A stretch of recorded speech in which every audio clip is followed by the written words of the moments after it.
जी sir, हमारे पास आता है बेसिकली स्पेक्ट्रल इमिसिव पावर ई लेमडा को हम लोग लिखते हैं डी बाई डी लेमडा। ठीक है, स्पेक्ट्रल इमिसिव पावर ई लेमडा आता है हमारे पास डी बाई डी लेमडा।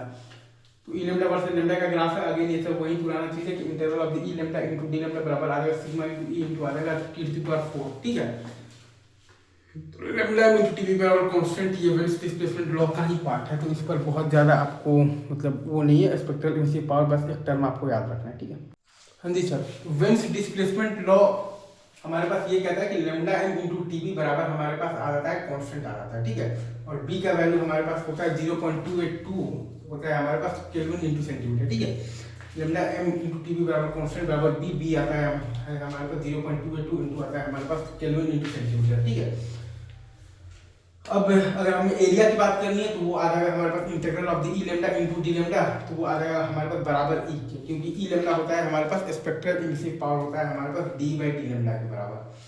ठीक है, और ई हम लोग जानते हैं कि अगर हमारे पास इमिसिविटी का वैल्यू ई है तो ई का वैल्यू हमारे पास आ जाएगा सिग्मा इंटू ई इंटू आ जाएगा हमारे पास टी टू द पावर 4।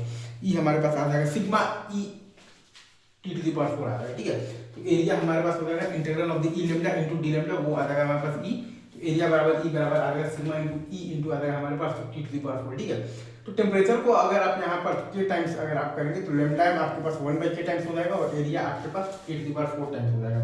अगर आप यहाँ पर टेम्परेचर को k टाइम्स करेंगे तो लेमडा एम आपके पास 1/k टाइम्स हो जाएगा और एरिया आपके पास k to the power 4 times हो जाएगा। इजी चीज़ है, आगे बढ़ते हैं। ठीक है।